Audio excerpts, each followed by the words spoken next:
Hello everyone, आप सभी का मेरे YouTube channel future fast academy पे स्वागत है। हमने अभी जो टीचर भर्ती के लिए या फिर सीजी वापम के जो भी एग्जाम होते हैं उसके लिए हमने मैथ्स के लिए एक सीरीज स्टार्ट किया है, जिसमें ऑलरेडी मैंने 2 वीडियो अपलोड कर लिया है। हमने पहले वीडियो में देखा कि रेशियो क्या होते हैं, रेशियो की थ्योरिया क्या होती है, उनकी शर्तें क्या होती है, उसको रिप्रेजेंट कैसे किया जा सकता है और टाइप ऑफ रेशियो क्या होता है। और फिर दूसरे रेशियो में हमने देखा दूसरे वीडियो में हमने देखा कि रेशियो को कैसे सॉल्व किया जाता है और रेशियो को जोड़ा कैसे जाता है। जिन लोगों ने मेरे दोनों वीडियो नहीं देखे प्लीज़ आप लोग एक बार देख लीजिए, आपके लिए ये वाली वीडियो को समझने के लिए दोनों वीडियो बहुत हेल्पफुल होगी। खैर आप उसको नहीं भी देखोगे तो भी मैं ऐसा पढ़ाऊंगा कि इसके जितने भी क्वेश्चन बताऊंगा उसको आपको इजीली समझ आ जाए। ठीक है, आज का हमारा जो वीडियो है वो जो सीरीज स्टार्ट किया उसका वीडियो नंबर 3 है। आज का हमारा जो वीडियो कितना है, वीडियो नंबर 3 है। तो सबसे पहले हम जाते हैं क्वेश्चन पे। ठीक है, अब देखो हमने जितने भी कॉन्सेप्ट सीखे हैं उसका इम्प्लीमेंट यहाँ पर कैसे करेंगे वो देखते हैं। हमको पहला क्वेश्चन पूछा है कि 4/1/2 अनुपात 2/1/4 को सरलता रूप में व्यक्त कीजिए, ऐसा लिखा है। तो हम सबसे पहले क्या करेंगे, 4/1/2 रेशियो 2/1/4, ऐसा आपको पेपर में नहीं लिखना है। मैं यहाँ पर साफ साफ इसका लिख रहा हूँ ताकि आपको सारे स्टेप समझ आ जाए, कहीं पर कंफ्यूजन ना रहे। ठीक है, ठीक। जब भी कोई भी संख्या रेशियो के रूप में रहे, जैसे यहाँ पर दे दिया ना 4/1/2, तो इसको सॉल्व कैसे किया जाता है। इसको सॉल्व करने का तरीका होता है 4+1/2, इसको ऐसा लिख सकते हैं। और यहाँ पर कुछ नहीं, मतलब क्या है, 1 है। उसके बाद क्या करते हैं, इसको आपस में क्रॉस मल्टीप्लिकेशन कर देते हैं। तो कितना हो जाएगा 8+1, और 1 का इंटू 2 के साथ करो तो कितना हो जाएगा 2। तो हमारा आंसर क्या आता है, 9/2 यही आता। तो यहाँ पर देखो दोनों टर्म दिया है, पहला टर्म भी 4/1/2 लिखा है और दूसरे में 2/1/4 लिखा है, और इसको सरलतम रूप में व्यक्त करने बोल रहा है। तो सबसे पहले हम इन्हीं दोनों टर्म को सरलतम रूप में लिखेंगे। तो 4/1/2 को जब सिंप्लीफाई करोगे तो क्या हो जाएगा, 2 का गुना 4 के साथ करो तो कितना हो जाएगा, 4×2=8। उसके बाद 8 को 1 के साथ जोड़ दो जो यहाँ पर किए ना, तो ये कितना हो जाएगा 9/2 रेशियो। सेम यहां पास करो, 4 का मल्टीप्लाई 2 से करो, 4×2=8, और 1 के साथ जोड़ दो तो कितना हो जाएगा ये 9/4। उसके बाद ऊपर वाले का ऊपर वाले के साथ कैंसिल हो जाएगा, तो ये क्या बचता जी 1/2 रेशियो 1/4, यही बचता। और सिंप्लीफाई होगा क्या, 2 1 जा 2 2 जा।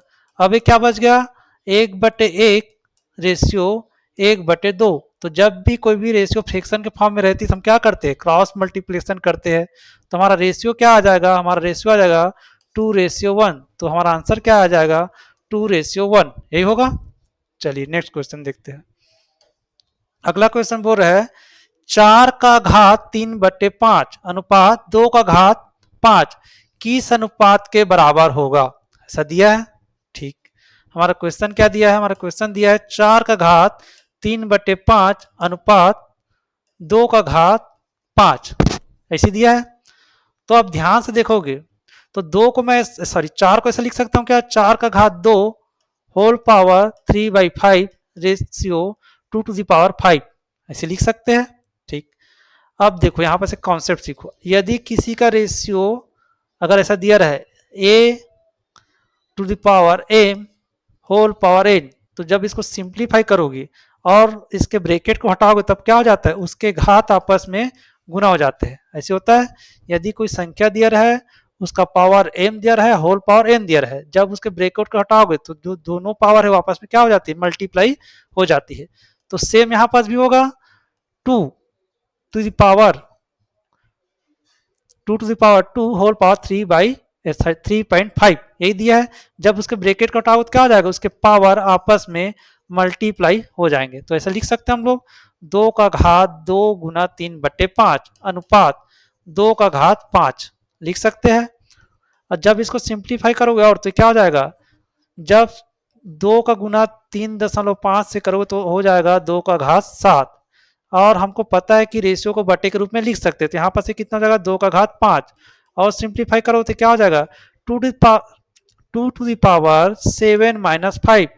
जब भी कुछ ऐसा दिया रहे a⁴m अपॉन a⁴n, जब उसके बेस इक्वल हो और घात अलग अलग हो और पहले के साथ दूसरे का भाग हो रहा हो, तब क्या होता है, A to the power A minus N, उसके घात आपस में घट जाते हैं। लेकिन शर्त क्या है, शर्त ए है कि उसकी बेस संख्या क्या होनी चाहिए, इक्वल होनी चाहिए। देखो यहाँ पास ए है तो यहाँ पास भी ए है, तो यहाँ पर देखो बेस संख्या 2 है, to the power 7 upon two to the power 5, तो जो बेस संख्या वो क्या है, 2 है, सेम है, इसी का उसके घात जो है आपस में क्या हो जाएंगे, घट जाएंगे। तो इसको ऐसा लिख सकते हैं, और सिंप्लीफाई करोगे तो हो जाएगा 2 टू द पावर 2, यहाँ पास कुछ नहीं तो 1 लिखेंगे क्योंकि हमको रेशियो निकालना है। हमारा ऑप्शन को देखो, आप ऑप्शन को ध्यान से देखो, समझ आया कि रेशियो दिया है, तो हम यहाँ पास नीचे में कुछ नहीं, मतलब यहाँ पास एक ले सकते हैं। तो हमारा आंसर क्या आ जाएगा, 4/1, यानी कि हमारा रेशियो क्या हो जाएगा, 4:1। तो हमारा आंसर क्या होगा, ऑप्शन नंबर ए। देखो आपको एग्जाम में इतना सारा लिखना नहीं पड़ेगा, मैं आपको समझ आए बोल के इजिली समझा रहा हूँ और स्टेप बाय स्टेप लिख रहा हूँ, ताकि आपको जब स्टेप वाला क्वेश्चन भी पूछे तो आप इजिली सॉल्व कर पाओगे।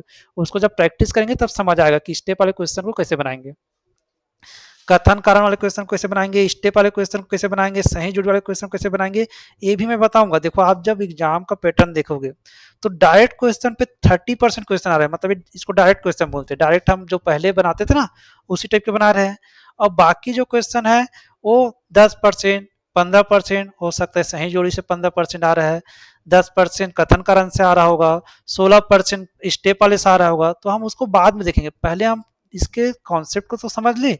जब तक आप इसको नहीं समझ रहे हो तब तक आप उसको नहीं बना पाओगे, इसी कारण आपका बेसिक स्ट्रांग होना बहुत जरूरी है। जब तक आपका बेसिक स्ट्रांग नहीं होगा आप सीजीवापम के क्वेश्चन को सॉल्व नहीं कर पाओगे इजिली। आपको लग रहा हो कि सीजीवापम का क्वेश्चन टफ आ रहा है, अरे भाई टफ नहीं आ रहा है, आपको वहां पर बेसिक बेसिक चीज पूछ रहा है। क्षेत्र मिति का क्वेश्चन देखोगे साला डायरेक्ट क्वेश्चन को फार्मूले बेस पे पूछा, टफ कहाँ से हुआ, टफ नहीं हो रहा है, टफ आप बना ले रहे हो। जब तक आपका कॉन्सेप्ट क्लियर नहीं रहेगा तो आप नहीं बना पाओगे। चलिए अगला क्वेश्चन, अगला क्वेश्चन दिया है 3 दिन का 10 घंटे के साथ अनुपात क्या होगा, यही दिया है 3 दिन का 10 घंटे के साथ अनुपात क्या होगा, find the ratio of 3 days to 30 hours. हमको 3 दिन का 3 घंटे के साथ अनुपात निकालना है। तो मैंने आपको क्या बताया था कि आप अनुपात कब निकाल सकते हो, आप अनुपात कब निकाल सकते हो, किसी भी राशि का अनुपात कब निकलता है, अनुपात दो राशियों का अनुपात कब निकलता है, दो राशि का अनुपात तभी निकाल पाओगे जब उसकी क्वांटिटी सेम हो, जब उसकी क्वांटिटी सेम हो। और दूसरा बताया था कि उसकी यूनिट भी क्या होनी चाहिए, सेम होनी चाहिए, तभी आप किसी राशियों का अनुपात निकाल पाओगे ना। पहला था हमारा क्वांटिटी सेम होना चाहिए और दूसरा यूनिट क्या होनी चाहिए, सेम होनी चाहिए। तो यहाँ पर देखो दिन किसको बता रहा है, समय को, घंटा किस क्वांटिटी के बारे में बात कर रहे हैं, समय को। तो हमको ये तो पता चल गया कि दोनों जो है एक ही क्वांटिटी के है। उसके बाद देखो यहाँ पर समय का यूनिट क्या दिया है, दिन दिया है, यहाँ पर समय का यूनिट क्या दिया है, घंटा दिया है। तो दोनों यूनिट सेम है क्या, नहीं है। तब ऐसी कंडीशन में क्या करते हैं हम लोग, ऐसी कंडीशन में हम यूनिट को सेम करते हैं। ओके, तो सबसे पहले देखते हैं यहाँ पर दिया, आप बताओ एक दिन बराबर क्या होगा, हमको यूनिट सेम करना है ना। तो एक दिन बराबर क्या होगा, हमको पता है कि एक दिन में कितने घंटे होते हैं, 24 घंटे होते हैं, यही है। उसके बाद बोला है 3 दिन का, तो आप बताओ 3 दिन का कितना हो जाएगा। तो मैं इसको 3 into 1 day कर दूं तो ये भी हो जाएगा 3 × 24 घंटे। तो कितना हो जाएगा जी हमारे पास 72 घंटे। तो 3 दिन बराबर कितना हो जाएगा, 3 दिन बराबर कितना हो जाएगा, 72 घंटा। अब निकाल सकते क्या हम, अब ये क्वेश्चन क्या बन जाएगा, 3 दिन के जगह क्या हो जाएगा, ये 72 घंटे का, यही होगा 72 घंटे का 30 घंटे के साथ अनुपात, यही बताना है। तो इसको कैसे लिख सकते हैं हम लोग, 72 घंटे का जिसके रिस्पेक्ट में पूछा है 30 घंटे के साथ, किसके साथ, 30 घंटे के साथ, तो कहां आ जाएगा, नीचे में आ जाएगा। अब इसको सिंप्लीफाई करो तो कितना हो जाएगा जी ये, अब देखो इसको जब सिंप्लीफाई करोगे 6 पारा पढ़ो, 6 12 72 और 6 पंचे 30, तो हमारा आंसर क्या आ जाएगा 12.5, ये आएगा 12.5, ऑप्शन नंबर बी। अगर उसकी यूनिट अलग अलग है तो उसकी यूनिट को सेम करना, उसके बाद उसको आपस में भाग दे देना। चलिए ये अच्छा क्वेश्चन है, यहाँ पास दिया है 3/4, 5:8, 1:2 और 6:9। अनुपात में सबसे बड़ा कौन सा अनुपात होगा? आपको पूछ रहा है, 4 अनुपात दे दिया है और चारों अनुपात में कौन सा अनुपात सबसे बड़ा होगा। तो इसको सॉल्व करने के दो तरीके, मैं आपको पहला बेसिक तरीका बताता हूँ, उसके बाद स्मार्ट अप्रोच देखेंगे। बेसिक तरीका इसका हम बता रहा हूँ ताकि आपको जब स्टेप सॉल्व करने वाला क्वेश्चन आ जाए, हमारे सीजी पापा में पूछा है ना, निम्नलिखित क्वेश्चनों को सॉल्व करने का स्टेप क्या होगा, ऐसे पूछता है। तो इसको सॉल्व करने के तरीके कैसे होंगे?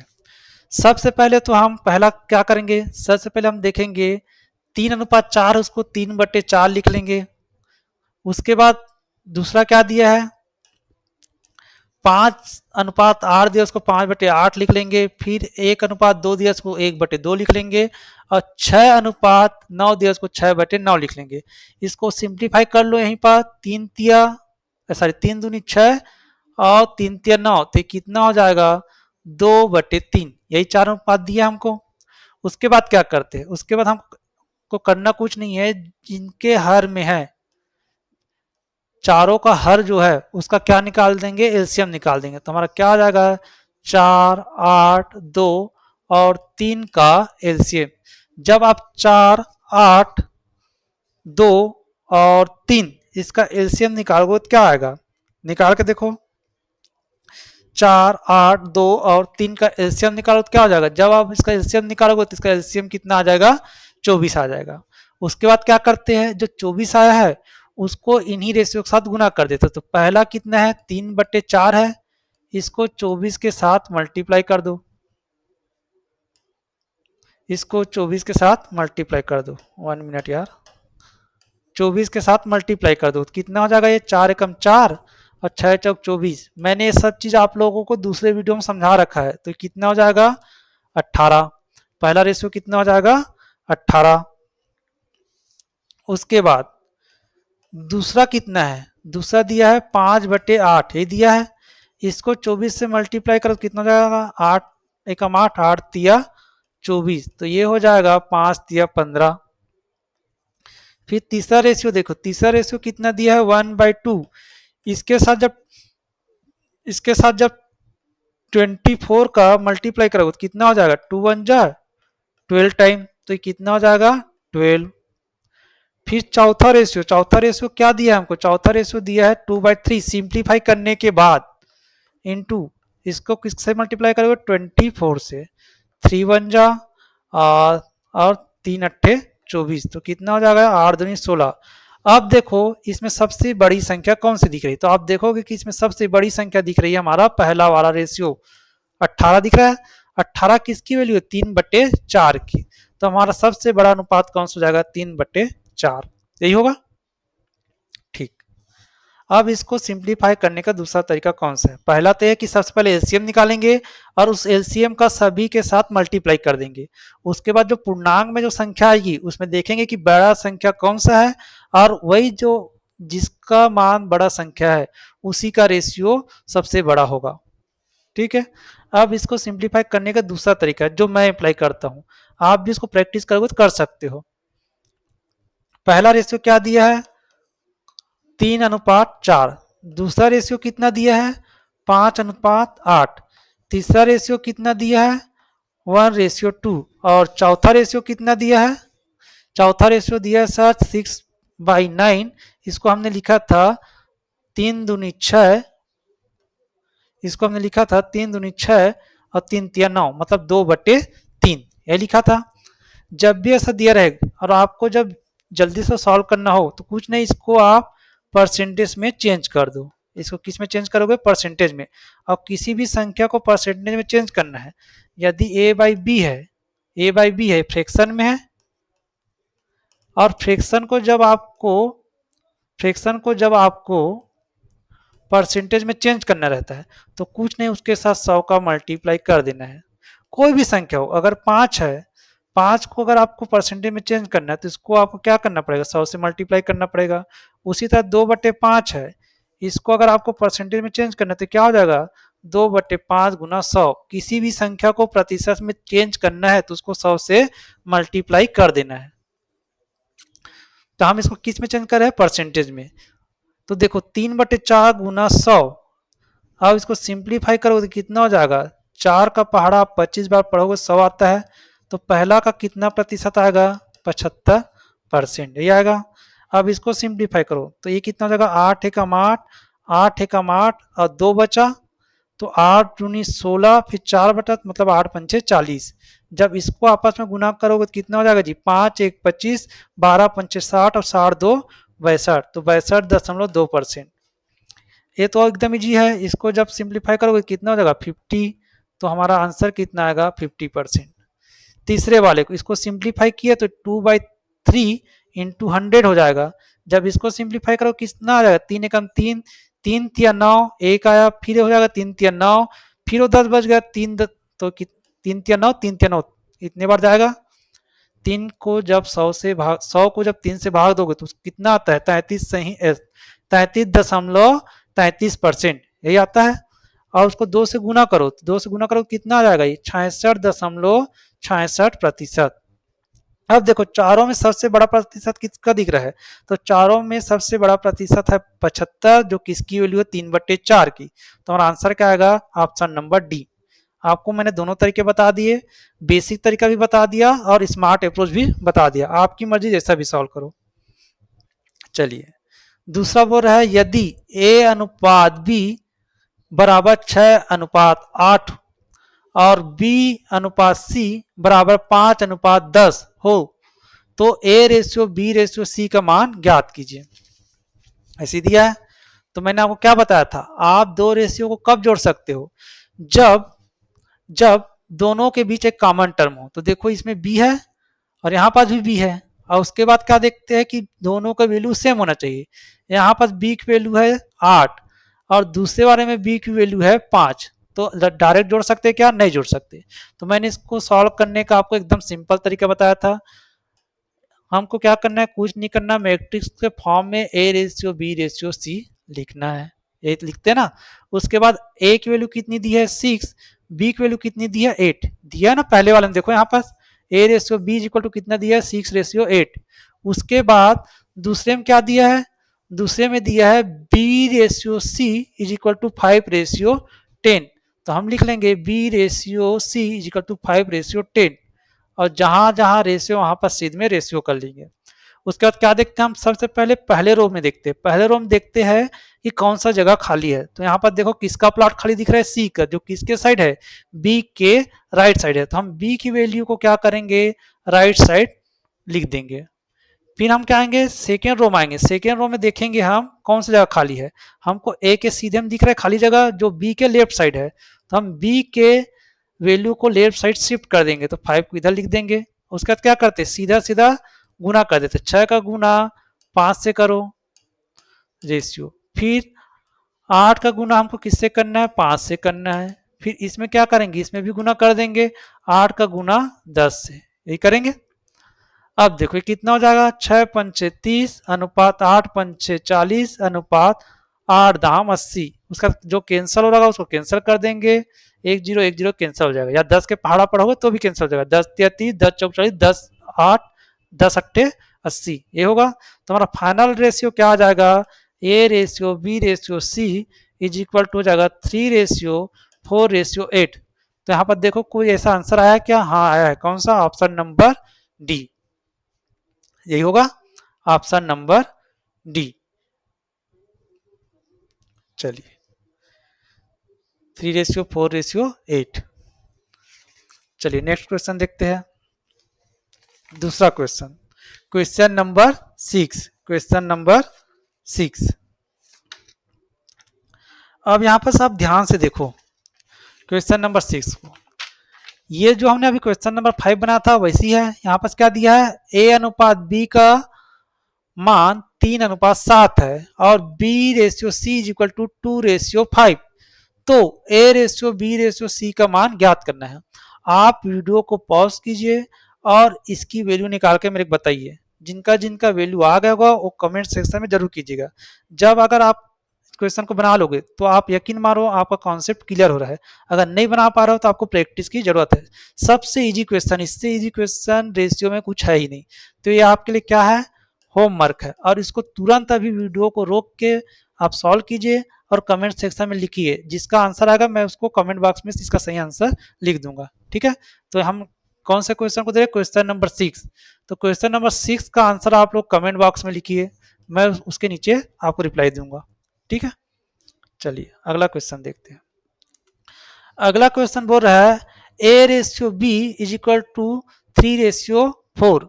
फिर बोला है B/C इज इक्वल टू 2/3 और C/D इज इक्वल टू 5/6। तो A/B/C/D का मान क्या होगा।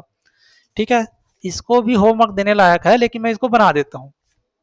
चलिए, जब भी ऐसा क्वेश्चन दिया रहेगा तो हमको क्या करना पड़ेगा, मैट्रिक्स बनाना पड़ेगा। A अनुपात B अनुपात C अनुपात D, ऐसा लिख सकते हैं। उसके बाद देखते हैं A/B का मान क्या दिया है, 3/4। तो हम यहाँ पर लिख देंगे 3/4। मैं इसको और ज्यादा डिटेल नहीं बताऊंगा, इसको तो मैंने दूसरे वीडियो में बता चुका हूँ। फिर दिया है B/C, तो B/C इज इक्वल टू कितना दिया है, 2/3। तो हम यहाँ पर लिख देंगे 2/3, यही दिया है। फिर दिया है C/D इज इक्वल टू 5/6, तो हम यहाँ पर लिख देंगे 5/6, ये लिख देंगे। उसके बाद जहां जहां रेशियो वहां वहां हम लोग उसके सीध में रेशियो लगा देंगे। देखो इधर रेशियो है तो यहाँ पास भी रेशियो लगा देंगे, यहाँ पास रेशियो है तो यहाँ पास भी रेशियो लगा देंगे। यहाँ पर छूट गए क्या, यहाँ पास भी रेशियो लगा देंगे। अब देखते हैं किस किस तरफ जगह खाली है। तो हम कहाँ से स्टार्ट करेंगे, सबसे पहले पहले रो से देखेंगे। पहले रो में देखते हैं कि बी के राइट साइड 2 जगह खाली है, तो हम बी की वैल्यू को राइट साइड शिफ्ट कर देंगे जहां तक जगह खाली है। फिर सेकेंड रो में आते हैं, तो जब सेकेंड रो में आते हैं तो हमको 2 जगह खाली दिखता है, एक तो ए वाला हिस्सा और दूसरा डी के सीधा में जगह खाली दिखता है। तो हम देखते हैं कि सी के राइट साइड एक जगह खाली है, तो हम सी की वैल्यू को खिसका देंगे, और बी के लेफ्ट साइड एक जगह खाली, तो हम बी के वैल्यू को लेफ्ट साइड शिफ्ट कर देंगे। कर दिए। उसके बाद देखो फिर तीसरे रो में आओ, तो तीसरे रो में आपको जगह किधर खाली दिख रहा है, आपको तीसरे रो में जगह सी के लेफ्ट साइड दिख रहा है खाली। कितने जगह, 2 जगह। तो हम सी की वैल्यू को दोनों खाली जगह में शिफ्ट कर देंगे। कर दिया ऐसा। उसके बाद क्या करते हैं, उसके बाद हम सीधा सीधा मल्टीप्लाई कर देते हैं, सीधा सीधा। तो ये कैसा मल्टीप्लाई हो जाएगा, 3 इंटू 2 इंटू 5 हो जाएगा। फिर हम यहाँ पर लगाएंगे अनुपात, फिर b के सीधे में जितनी वैल्यू है उसको आपस में मल्टीप्लाई कर देंगे, तो कितना हो जाएगा, 4 यही होगा। फिर अनुपात लगा देंगे, फिर सी के सीध में जितनी वैल्यू है उसको आपस में मल्टीप्लाई कर देंगे, तो कितना जगह, 4 इंटू 3 इंटू 5 यही होगा। फिर रेशियो लगाएंगे, फिर डी के सीधे में जितने भी संख्या है उसको आपस में मल्टीप्लाई कर देंगे, तो 4 इंटू 3 इंटू 6 हो गया। उसके बाद देखेंगे कि कुछ कैंसल हो रहा है क्या, कुछ कैंसल हो रहा है क्या, तो देखते हैं। देखो यहाँ पास 2 है तो 2 कैंसिल हो जाएगा, 2 कैंसिल हो जाएगा, 2 दूनी 4 हो जाएगा और 2 दूनी 4 हो जाएगा। कैंसिल हो गया पहले में। और कुछ कैंसिल हो रहा है क्या, नहीं हो रहा है। तो अब गुना कर दो, 3 का गुना 5 से करोगे तो कितना हो जाएगा, 3 का गुना 5 से करोगे तो हो जाएगा 15, 4 का गुना 5 से करोगे तो हो जाएगा 20 अनुपात, फिर 2 गुना 3 6, 6 पंचे 30 अनुपात, 3 दूनी 6 और 6 का 36 हो जाएगा, 3 दूनी 6, फिर 6 का गुना 6 से करोगे तो कितना हो जाएगा 36। तो ऐसा कोई अनुपात दिया है क्या, 15 अनुपात 20 अनुपात 30 अनुपात 36, ये ऑप्शन नंबर सी। तो हमारा आंसर क्या आ जाएगा, ए अनुपात बी अनुपात सी अनुपात डी। ए अनुपात बी अनुपात सी अनुपात डी इज इक्वल टू कितना आ जाएगा, 15:20:30:36। चलिए अगला क्वेश्चन देखते हैं।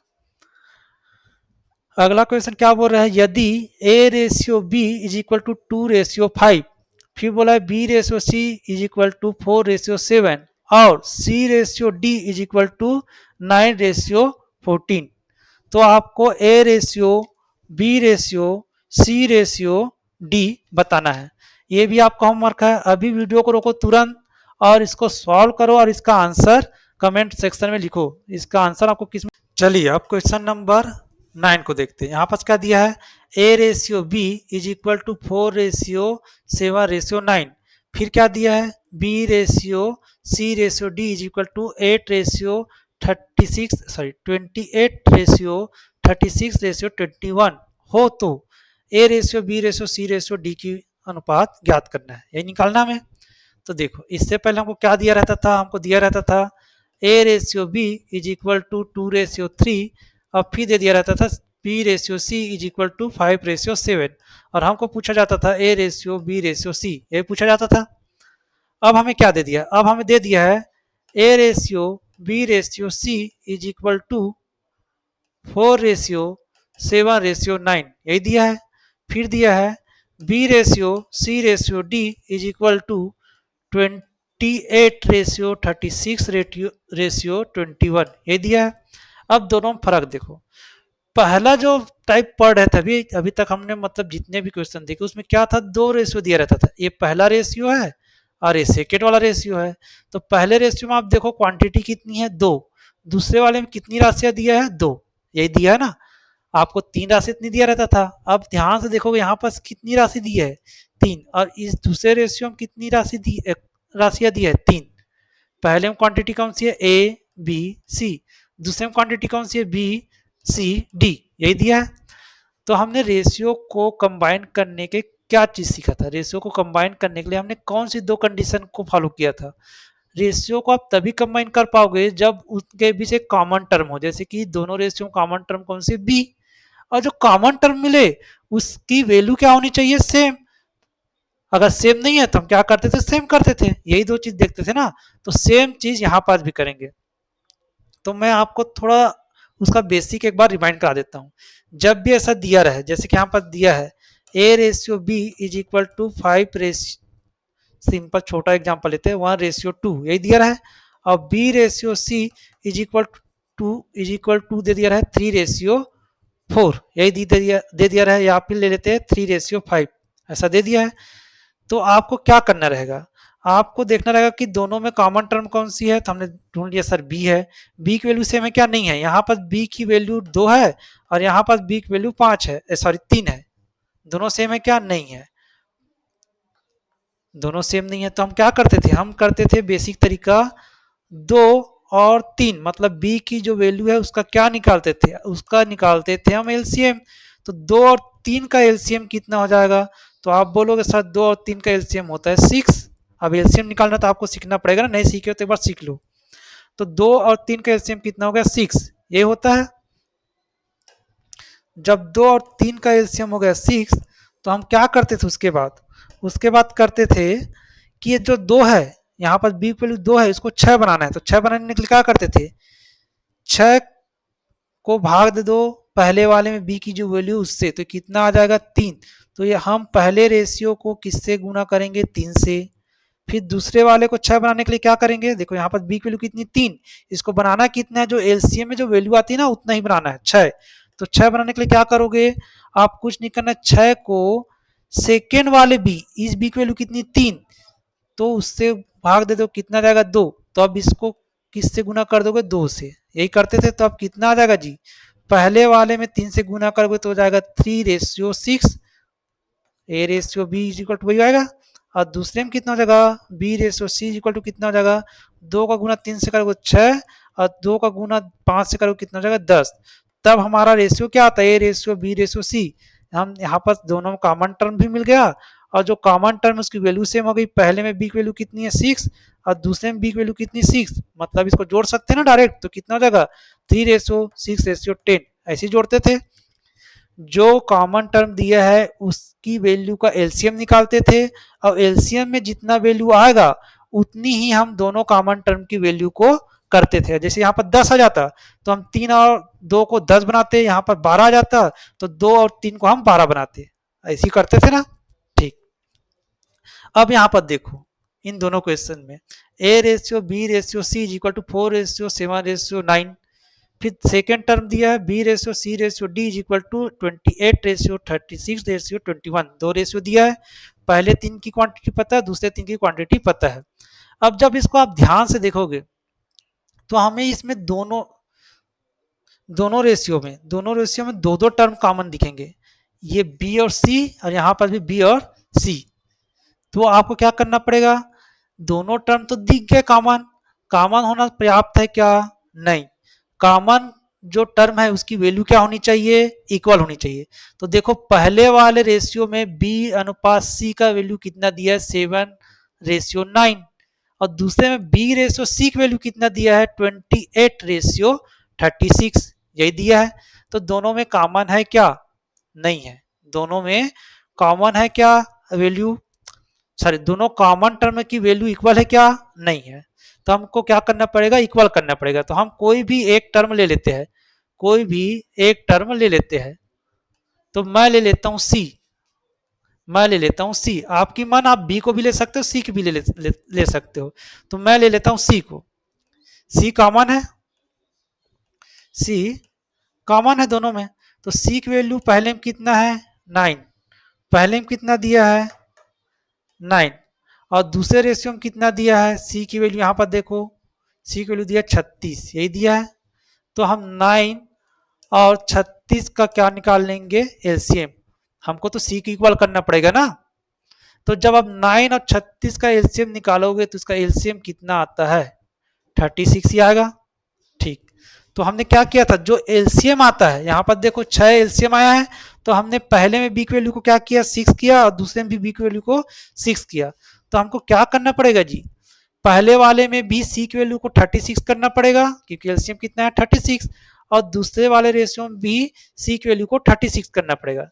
तो पहले हम देखो सी की वैल्यू कितना है 9, तो पहले वाले को 36 करने के लिए क्या करना पड़ेगा, आपको कुछ नहीं करना पड़ेगा, 36 जो एलसीएम आया है और सी की जो वैल्यू है उसको उसके साथ भाग दे दो तो कितना आ जाएगा, 4। तो पहले रेशियो को किससे गुना करेंगे, 4 से। तो A ratio B ratio C is equal to कितना आ जाएगा, 4:7:9 इंटू 4, यही होगा। अब दूसरे रेशियो को किससे गुना करेंगे कि सी की वैल्यू कितना आ जाए, 36 आ जाए, लेकिन ये तो ऑलरेडी 36 है। तो आपको कुछ नहीं, 36 को 36 से भाग दोगे तो कितना आएगा, एक ही आएगा ना, तो एक से गुना कर दो। तो कितना आ जाएगा, B ratio C ratio D, एक से गुना करने का मतलब उसकी वैल्यू वही होगी। तो डायरेक्ट इसको लिख सकते हैं 28:36:21, ये लिखेंगे। ठीक, अब क्या हो जाएगा, जब इसको सिंप्लीफाई करोगे पहले वाले को सिंप्लीफाई करोगे तो कितना आ जाएगा जी, ये हो जाएगा 16:28:36। अब ध्यान से देखोगे तो B और C की वैल्यू पहले रेशियो में कितना हो गया, 28:36, दूसरे रेशियो में कितना है, B ratio C equal to 28:36। अब डायरेक्ट जोड़ सकते हैं क्या हम इसको, A ratio B ratio C ratio D, क्योंकि इन दोनों रेशियो ने हमारे दोनों कंडीशन को फुलफिल कर लिया। पहला तो दोनों में कॉमन टर्म है B और C और BC, और B और C की वैल्यू भी सेम है। तो इसका रेशियो डायरेक्ट क्या आ जाएगा, 16:28:36:21। अगर आपस में कैंसिल होगा तो कैंसिल कर देना, और कैंसिल नहीं होगा तो वैसे ही रखना। कैंसिल हो रहा है क्या, नहीं हो रहा है, तो हमारा आंसर क्या आ जाएगा, ऑप्शन नंबर बी, 16:28:36। चलिए अगला क्वेश्चन देखते हैं, क्वेश्चन नंबर 10। क्वेश्चन नंबर 10 बोल रहा है, यदि A अनुपात B इज इक्वल टू 2:3 और B अनुपात C इज इक्वल टू 7:8, तो A रेशियो C का मान ज्ञात करना है। तो हमें A रेशियो C का मान ज्ञात करना है। तो मैंने आपको क्या बताया था, जब भी आपको ऐसा दिया रहे और आपको पूछे A रेशियो C का मान, तो आप क्या करोगे, जो दो रेशियो दिया रहे उसको क्या लिख दोगे, A रेशियो B, तो इसको लिख सकते ए बटे बी, और दूसरे रेशियो बी बटे सी, और आपस में गुना कर देना है। यही करेंगे तो हमारा आंसर आ जाएगा ए रेशियो सी। तो ध्यान से देखो, ए बटे बी की वैल्यू कितना दिया, 2/3, फिर गुना करोगे, बी अनुपात सी का वैल्यू कितना दिया है, 7:8, ऐसे लिखेंगे। तो इसको सिंप्लीफाई कर दो, 2 1 जा 2 4 जा, तो हमारा ए रेशियो सी की वैल्यू कितनी आ जाएगी, हमारी ए रेशियो सी की वैल्यू कितनी आ जाएगी, 7:12, वही होगा। इसको सिंप्लीफाई करके देखो, 7 और 4 का गुना 3 से करोगे तो 12, तुम्हारा अनुपात क्या आ जाएगा, 7:12। तुम्हारा आंसर क्या हो जाएगा, ऑप्शन नंबर डी, 7:12, यही होगा। अगला क्वेश्चन देखते हैं। अब देखो यहाँ पर दिया है, यहाँ पर दिया है, यदि A ratio B is equal to 1/2 ratio 1/3 और B ratio C equal to दिया है 1/4 रेशियो 1/7, तो हमको क्या ज्ञात करना है, A ratio B ratio C. मैंने आपको सिखाया था हाउ टू सिंप्लीफाई रेशियो, जब रेशियो को फ्रैक्शन के रूप में दिया रहता है तब कैसे सॉल्व करते हैं। चलिए देखते हैं। हमारा पहला अनुपात क्या दिया है, 2 रेशियो दिया है ना, यहाँ पर देखो, यहाँ पर ए रेशियो बी दिया है, दूसरा बी रेशियो सी दिया है, 2 रेशियो दिया है और दोनों रेशियो को जोड़ना है। तो सबसे पहले हम क्या करेंगे, जो फ्रैक्शन वाले रेशियो दिया है उसको सिंप्लीफाई कर लेते हैं। तो A ratio B equal to कितना दिया है, 1/2 रेशियो 1/3, यही दिया है। जब भी फ्रैक्शन के रूप में दिया रहता है तो हम क्या करते हैं, या तो 2 और 3 का एलसीएम निकालेंगे और उस एलसीएम को इन दोनों के साथ गुना कर देंगे, या फिर दूसरा तरीका क्या है, क्रॉस मल्टीप्लिकेशन, मतलब इसका गुना इसके साथ करेंगे और 2 का गुना 1 के साथ करेंगे, तो क्या हो जाएगा 3/2, यही होगा। 3 का गुना 1 के साथ करो 3 आ गया, 2 का गुना 1 के साथ करो 2 आ गया, ऐसी होता है। या फिर दूसरा ऑप्शन था आपके पास, ऐसा दिया है A ratio B is equal to 1/2 ratio 1/3, ऐसा दिया है। तो हम क्या करते हैं, एलसीएम निकालते हैं, किसका, हम क्या निकालते हैं, 2 और 3, मतलब हर का निकालते हैं एलसीएम। हर का एलसीएम निकालोगे तो क्या हो जाएगा, 6 होगा। और उसके बाद क्या करते थे, 1/2 इंटू 6 रेशियो 1/3 इंटू 6, यही करते थे। 2 एकम 2, 2 तिया 6, 3 एकम 3, 3 दूनी 6, तो ये कितना जाता, 3/2। तो इतना सिंप्लीफाई क्यों करेंगे, इसको डायरेक्ट हम क्या कर देंगे, क्रॉस मल्टीप्लिकेशन कर देंगे। ऐसा एलसीएम निकाल के गुना भाग करने अपना टाइम वेस्ट नहीं करेंगे। ये कब काम आएगा, जब आपको कोई भी स्टेप पूछेगा तब, इसी का मैंने बेसिक बताया हुआ था। ठीक, उसके बाद देखते हैं B ratio C is equal to कितना दिया है, B ratio C is equal to दिया है 1/4 रेशियो 1/7, यही दिया है। तो अब इसको जब सिंप्लीफाई करना रहेगा तो क्या करोगे, या तो ऐसा एलसीएम निकालोगे या फिर डायरेक्ट यहीं पास क्रॉस मल्टीप्लिकेशन कर दोगे। 7 का गुना 1 के साथ करो कितना हो जाएगा 7, और 4 का गुना 1 के साथ करो कितना हो जाएगा 4। अब हमको पता चल गया A ratio B equal to कितना दिया है, A ratio B equal to दिया है 3/2। उसी तरह B ratio C equal to कितना दिया है 4/7, यही दिया है। अब हमको क्या करना है, A ratio B ratio C निकालना है। तो हम क्या करते हैं, A ratio B ratio C निकालने के लिए या तो वही फिर बी की वैल्यू का एलसीएम ले लो और एलसीएम लेने के बाद उसको इक्वल कर लो, यही करते हैं। या फिर आपको मैंने मैट्रिक्स मेथड बताया हुआ है, उससे कर लो, A ratio B ratio C, ऐसी करेंगे। ए रेशियो बी का मान कितना दिया है 3/2, बी रेशियो सी का मान कितना दिया है 7/4, यही होगा 7/4, ऐसा दे दिया है। उसके बाद क्या करते हैं, जहां जहां रेशियो वहां पर अपन रेशियो लगा देते हैं। फिर पहले रो में देखते हैं कि बी के राइट साइड जगह खाली है तो हम बी की वैल्यू को राइट साइड शिफ्ट कर देंगे। दूसरे रो में देखते हैं कि 7 के लेफ्ट साइड जगह खाली है तो हम 7 के लेफ्ट साइड 7 को शिफ्ट कर देते हैं। उसके बाद क्या करते हैं, मल्टीप्लाई कर देते हैं सीधा सीधा। ए के जो सीध में है उसको ए की वैल्यू हो जाएगी, फिर लगाएंगे रेशियो, बी के सीध में जो संख्या है उसका आपस में मल्टीप्लाई कर दो, बी की वैल्यू हो जाएगी। फिर सी के सीध में जो संख्या है उसको आपस में मल्टीप्लाई कर दो तो सी की वैल्यू हो जाएगी, ये हो जाएगी। तो कितना हो जाएगा 7 या 21 अनुपात 7 दूनी 14 अनुपात 4 दूनी 8, यही है। तो हमारा आंसर क्या हो जाएगा, A ratio B ratio C is equal to 21 अनुपात 14 अनुपात 8। तो ये हमारा आंसर कौन सा हो जाएगा, ऑप्शन नंबर बी, 21 अनुपात 14 अनुपात 8। ठीक, अब अगला क्वेश्चन देखो। अगला क्वेश्चन क्या बोल रहा है, अरे यार इस ऑप्शन ही नहीं लिखा है तो ऑप्शन सी लिख लेते हैं। 15 अनुपात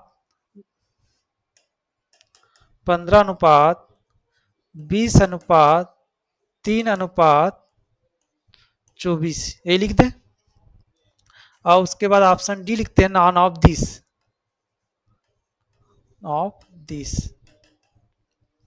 ठीक है, अब देखो यहाँ पास क्या दिया है, A ratio B is equal to 2/9 ratio 1/3।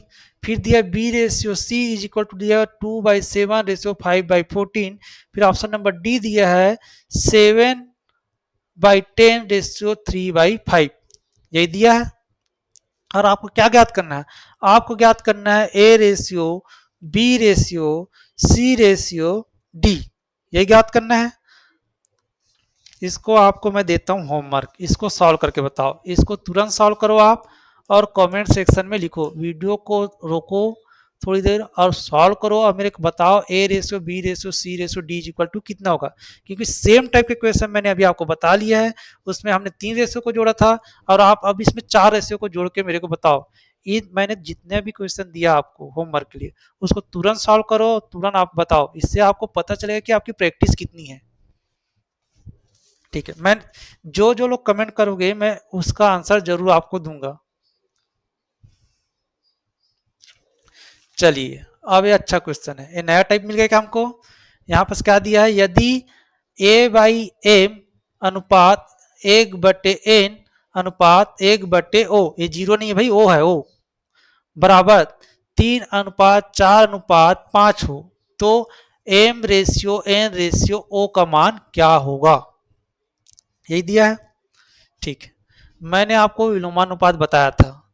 यदि यदि किसी ए रेशियो बी का विलोमानुपात निकालोगे क्या हो जाता है, 1/a रेशियो 1/b। इसका मतलब ये है कि 1/a रेशियो 1/b की मान कितना हो जाएगा, a रेशियो b, यही होता है ना। ठीक, फिर मैंने आपको 3 संख्या का बताया था, a रेशियो b, इसका इनवर्स रेशियो क्या होता है, मैंने आपको पहले वीडियो में बताया है इनवर्स रेशियो क्या होता है। तो इसका a ratio b ratio c का इनवर्स रेशियो क्या हो जाएगा, एक minute, A ratio B ratio C, इसका इनवर्स रेशियो क्या बताया था मैंने, इसका इनवर्स रेशियो होता है 1/a ratio 1/b ratio 1/c, यही होता है। इसका मतलब है कि 1/a 1/b 1/c रेशियो का इनवर्स रेशियो क्या हो जाएगा, A ratio B ratio C. जब A ratio B ratio C ratio का उल्टा अनुपात यानी कि विलोमानुपात जब 1/a अनुपात 1/b अनुपात 1/c होता है, तो 1/c अनुपात 1/b अनुपात 1/c का विलोमानुपात क्या हो जाएगा, A ratio B ratio C, दोनों एक दूसरे के उल्टा होंगे ना। ठीक, तो हम इसको यहां पर ऐसा लिख सकते हैं क्या, जो दिया है 1/m ratio 1/n ratio 1/o is equal to यहाँ पर दिया है 3:4:5, यही दिया है। तो हम यहाँ पर m ratio n ratio o बराबर ऐसा लिख सकते हैं क्या, 1/3 रेशियो 1/4 रेशियो 1/5, यही तो होगा ना। ध्यान से देखो, पहले मैंने क्या बताया है, A ratio B ratio C का अनुपात विलोमानुपात क्या होता है, 1/a अनुपात 1/b अनुपात 1/c, तो इसका उल्टा भी जस्ट वही होगा। उसी तरह जब दे दिया है 1/m अनुपात 1/n अनुपात 1/o, तो इसका अनुपात 3:4:5 दिया है, तो m अनुपात n अनुपात o बराबर हो जाएगा 1/3 अनुपात 1/4 अनुपात 1/5, उलट देंगे। ठीक है, समझ आ गया क्यों उल्टे। ठीक, अब जब ऐसा दे देगा तब आप क्या करोगे, इसको भी सॉल्व करोगे। अब यहां से निकालोगे ना एम रेशियो एन रेशियो वो, अब ये फ्रैक्शन के फॉर्म में आ गया। जब भी कोई रेशियो फ्रैक्शन के फॉर्म में रहती है तब उसको कैसे सिंप्लीफाई करते हो, आप करते हो जो हर दिया है, हर कौन सा दिया है, 3 4 और 5, इसका निकालते हो आप एलसीएम। तो 3 4 और 5 का एलसीएम निकालोगे तो कितना हो जाएगा, 60, यही होगा। उसके बाद क्या करेंगे, एम की जो वैल्यू है उसको 60 से मल्टीप्लाई कर देंगे, फिर 1/4 को भी हम 60 से मल्टीप्लाई कर देंगे, फिर 1/5 को भी हम 60 से मल्टीप्लाई कर देंगे। ऐसी करते हैं।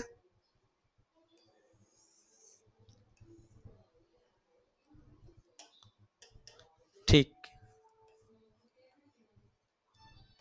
मल्टीप्लाई कर दिए, उसके बाद सिंप्लीफाई करो, 3 एकम और 20 बार जाएगा तो कितना हो जाएगा 20, 4 एकम और कितने हो जाएगा 15 बार, तो ये कितना हो जाएगा 15, 5 एकम और 12 पंचे 60, तो ये कितना हो जाएगा 12। तो हमारा आंसर क्या आएगा, 20:15:12, ये होगा 20:15:12। तो हमारा option number A, option A क्या हो जाएगा, हमारा आंसर हो जाएगा। ठीक है, ऐसे होता है ना। या फिर दूसरा तरीका कौन सा बताया था, दूसरा मेथड, यहाँ पर देखो, यहाँ से जब आपको पता चल गया कि एम रेशियो एन रेशियो ओ की वैल्यू 1/3 रेशियो 1/4 रेशियो 1/7 है, तो हमको एम रेशियो एन रेशियो ओ निकालना है, ए निकालना है। इसकी वैल्यू कितनी दी है, 1/3 दी है, इसकी वैल्यू दी है 1/4 दिया है, और इसका वैल्यू दिया 1/5। आपको रिवीजन हो जाएगा जब मैं इसको बताऊंगा। तो मैंने दो तरीके बताया था, एक तो ऐसा एलसीएम निकाल के गुना कर दो, और दूसरा तरीका क्या है, जब आपको एम की वैल्यू निकालनी है तो एम के अंश में जो संख्या है उसको लिखना, और बाकी जो दो रेशियो और दिया है उसके हर में जो संख्या है उसको लिख देना, तो आपस में गुना कर देना, इससे निकल जाएगी एम का रेशियो। जब एन का मान ज्ञात करना है तो एन के अंश वाले बस संख्या को लिखना है, हर को नहीं लिखना है, और बाकी एम और ओ के हर में जो दिया है उसको आपस में मल्टीप्लाई कर देना, यही सिखाया था ना। और जब आपको ओ की वैल्यू निकालनी है तो ओ के अंश में जो दिया है उसको लिखना है, और एम और एन के वैल्यू के हर में जो दिया है उसको गुना कर देना है इसके साथ, तो हमारा आंसर आ जाएगा। तो कितना जगह 4×5 = 20 अनुपात 5×3 = 15 अनुपात 4×3 = 12, दोनों तरीके से आप सॉल्व कर सकते हो, आपकी मर्जी कैसा सॉल्व करोगे। मेरे से तो एलसीएम वाला भी जल्दी हो जाता है और ए वाला भी जल्दी हो जाता है, आपकी प्रैक्टिस ऊपर डिपेंड करता है वो। चलिए अगला क्वेश्चन देखते हैं। अगला क्वेश्चन कौन सा दिया है, सॉरी ये होगा क्वेश्चन नंबर 14। अगला क्वेश्चन दिया है, यदि 3a बराबर 2b बराबर 12c हो तो A ratio B ratio C के वैल्यू ज्ञात करना है, यही दिया है। तो मैंने आपको इसके दो तरीके बताए थे, पहला हम इसको बेसिक से देख लेते हैं। 3a = 2b = 12c = हम क्या मानते हैं, के मानते हैं। तो हमको ये बताओ 3a = कितना हो जाएगा, 1 हो जाएगा, a की वैल्यू कितनी हो जाएगी, k/3। सिमिलर अगर आप बोलोगे 2b, 2b = कितना हो जाएगा, k हो जाएगा, और b की वैल्यू कितनी हो जाएगी, k/2। सिमिलर आप उस वैसे ही आपको सॉल्व करना होगा, इसमें कितना है 12c = k, तो c की वैल्यू कितनी हो जाएगी, k/12, वही होगा। अब आपको क्या ज्ञात करना है, a ratio b ratio c, यही ज्ञात करना है। आपको क्या ज्ञात करना है, A ratio B ratio C = कितना हो जाएगा, ए का वैल्यू है k/3 रेशियो बी का वैल्यू है k/2 रेशियो सी की वैल्यू कितना निकाले हो, k/12, यही निकाले हो। तो के आपस में क्या हो जाएगा, कैंसल हो जाएगा। अब क्या बचा हमारे पास, अब बचा हमारे पास a/3 ratio a/2 ratio a/12, यही बचा है अपने पास। अब इसको कैसे सिंप्लीफाई करोगे, इसको सिंप्लीफाई करने के लिए क्या करते हैं हम, या तो एलसीएम निकालोगे या क्रॉस मल्टीप्लिकेशन करोगे। तो इसको कैसे करेंगे, हम क्या करेंगे, 3 2 3 2 और 12 का एलसीएम निकालेंगे। एलसीएम कैसे निकालते, अब कई लोग को तो एलसीएम निकालना भी पता नहीं होगा। तो कितना हो जाएगा, 3 2 और 12 का एलसीएम निकालने में क्या करोगे, सबसे पहले जो संख्या छोटी उससे भाग देंगे, 2 एकम 2, ऐसे निकालते हैं। ये 3 का 3 आएगा, और 2 से कौन कटेगा, 1 कटेगा और 12 कटेगा। फिर क्या करते हैं, फिर देखते हैं अगर 2 से जो संख्या कट रहा है उसको काट देंगे, तो 2 3 6 हो जाएगा, और 3 का 3 लिखेंगे, 1 का 1 लिखेंगे। फिर क्या करेंगे, 3 से करेंगे 1 1 1, ऐसा कितने बार करते हैं, जब तक पूरा 1 1 ना आ जाए तब तक। तो 2 दूनी 4, 4 तिया 12, तो एलसीएम कितना आ जाएगा, 12। फिर क्या करते हैं हम, एलसीएम का दोनों तीनों के रेशियो के साथ मल्टीप्लाई कर देते हैं, ये हो जाएगा 12, 1/2 इंटू कितना हो जाएगा 12, रेशियो 1/12 इंटू कितना हो जाएगा 12, यही तो सीखे थे ना हमने बेसिक में। अब आप देखो कि आपको याद था कि नहीं। 3 1 जा 3 4 जा, 2 1 जा 2 6 जा, 12 1 जा 12 1 जा, तो हमारा रेशियो कितना जाएगा, 4:6:1। तो हमारा आंसर क्या आ जाएगा, 4:6:1, यही होगा। एक ऑप्शन तो ए था। दूसरा तरीका, ये वाले मेथड को हर जगह यूज करना अगर आपको डायरेक्ट क्वेश्चन पूछेगा तब। हमको क्या दिया है, 3a = 2b = 12c, एक तो हमने एलसीएम वाला सीख लिया। दूसरा इसको कैसे करेंगे, जब आपको a की वैल्यू ज्ञात करनी है तो हम क्या करेंगे, जब a की वैल्यू ज्ञात करनी है तो a को छिपा देंगे, a को छिपा देंगे, ठीक है। ए को छिपा देंगे तो ए को छिपाने के बाद जो बाकी जो संख्या बचा है उसके साथ जो गुणन हुआ है, जैसे बी के साथ 2 है और सी के साथ कितना है 12 है, तो उसको हम आपस में गुना कर देंगे। हमको यहाँ निकालना है ना A ratio B ratio C. जब हमें ए की वैल्यू ज्ञात करनी तो ए को छिपा देंगे और बाकी जो बचा है उसके गुणन को आपस में गुना कर देंगे। तो यहाँ पर बी के साथ कौन सा फैक्टर है 2 और सी के साथ कौन सा मल्टीप्लाई हुआ है 12, तो हम लिख देंगे 2 इंटू 12। उसी तरह जब b का मान ज्ञात करना है तो b को छिपा देना है, b को छिपा देना है। ठीक, b को छिपा दिए। उसके बाद देखेंगे कि a के साथ कौन सी संख्या का गुना है, a के साथ कौन सा संख्या का गुना है 3 का। उसी तरह b के साथ सॉरी c के साथ किसका गुना है 12 का, तो यहाँ पर लिख देंगे 12 और गुना कर देंगे।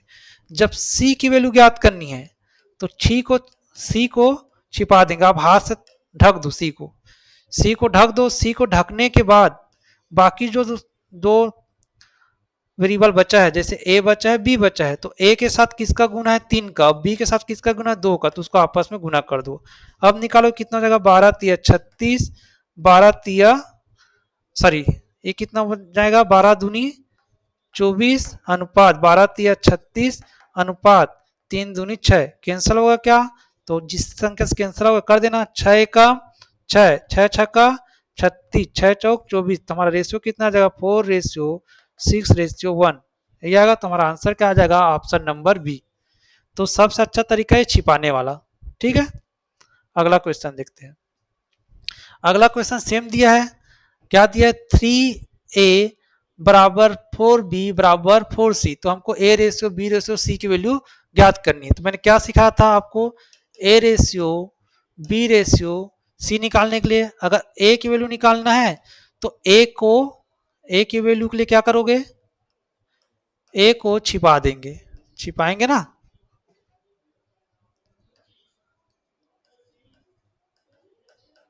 ए को छिपा देना है, तो ए को छिपा दोगे तो क्या बचेगा जी, यहाँ पर दिया है 3a is equal to 4b is equal to, यहाँ पर दिया है 3a is equal to 4b is equal to 5c। जब हमको a का वैल्यू ज्ञात करना है तो a को छिपा देंगे और a को छिपाने के बाद बाकी जो वेरिएबल है उसके गुणन को आपस में गुना कर देंगे। जैसे b के साथ गुना हुआ है 4 और c के साथ कौन सी संख्या गुना हुआ है 5। उसी तरह जब b की वैल्यू ज्ञात करनी है तो b को हम छिपा देंगे और बाकी जो वेरिएबल बचा है उसको आपस में उसके साथ जो गुना हुआ है उसको आपस में गुना कर देंगे। जैसे a के साथ 3 का गुना हुआ है और c के साथ किसका गुना हुआ है 5 का। जब c की वैल्यू ज्ञात करना है तो हम c को छिपा देंगे और c को जब छिपा दोगे तो बाकी जो दो वेरिएबल बचा है उसके साथ जो संख्या गुना हो उसको गुना कर देंगे, तो कितना होगा 3 गुनी 4, ये हो जाएगा। अब देखो यहाँ पर कोई कैंसिल हो रहा है क्या, आप कैंसिल कर दो यहीं से, नहीं हो रहा तो डायरेक्ट गुना कर दो, तो कितना जगह 20:15:12। तो दिया है क्या हमारे पास ऑप्शन दिया ऑप्शन नंबर बी, यही होगा। क्लियर। अब अगला देखते हैं। अगला क्वेश्चन बोल रहा है यदि 2/3p is equal to 4/5q is equal to 3/2r हो तो p q r की वैल्यू ज्ञात करनी है। तो हमें p q r की वैल्यू ज्ञात करनी है। यहाँ पर क्या दिया है 2/3p is equal to 4/5q is equal to 3/2r, यही है। हमको p q r की वैल्यू ज्ञात करनी है। तो मैं इसको ऐसा लिख सकता हूँ क्या, p यहाँ पर 2/3 दिया है तो हम इसको लिख सकते हैं क्या 3 है और इस 2 को नीचे लाना है तो कितना हो जाएगा p अपान 3/2। फिर यहाँ पर दिया ऐसा q, एक मिनट ऐसा नहीं समझोगे आप, इसको सिंपल लैंग्वेज में समझाता हूँ मैं आपको। यहाँ पर दिया है 2/3p is equal to 4/5q is equal to 3/2r, यही दिया है। इज इक्वल टू के मानते हैं हम, जब भी कोई संख्या सब बराबर में दिया रहे तो सबको हम किसके वैल्यू मान लेते हैं, के बराबर मान लेते हैं। तो अब बताओ 2/3p इज इक्वल टू के, तो p की वैल्यू कितनी होगी, p की वैल्यू हो जाएगी 3 इंटू के बाई 2, यही होगा। मतलब हम इसको लिख सकते हैं 3/2 k, ये लिख सकते हैं। ठीक, उसके बाद यहाँ पास दिया है 4/5 Q, 4/5 Q is equal to, हम क्या मान लेंगे, के मान लेंगे। तो क्यू की वैल्यू कितनी हो जाएगी, क्यू की वैल्यू हो जाएगी, अब तिरिया गुना होगा ना इसका इसके साथ, तो 5k/4 ये हो जाएगा। उसके बाद हमको क्या, किसकी वैल्यू निकालनी है, आर की, तो इसको लिखेंगे 3/2 r इज इक्वल टू के। तो आप बताओगे सर आर की वैल्यू कितनी हो जाएगी, 2k/3 ये हो जाएगी। अब हमको पी क्यू आर की वैल्यू मिल गई, पी की वैल्यू कितनी 3k/2, क्यू की वैल्यू कितनी है 5k/4 और आर की वैल्यू कितनी है 2k/3, यही है। अब हमको ज्ञात क्या करना है, P ratio Q ratio R, तो P की वैल्यू है 3/2 के रेशियो, Q का वैल्यू कितना है 5/k/4 रेशियो, R की वैल्यू कितनी है 2k/3, यही है। अब K का K के साथ कैंसल हो जाएगा, फ्रैक्शन के फॉर्म में दिया ना, ऐसा दिया है।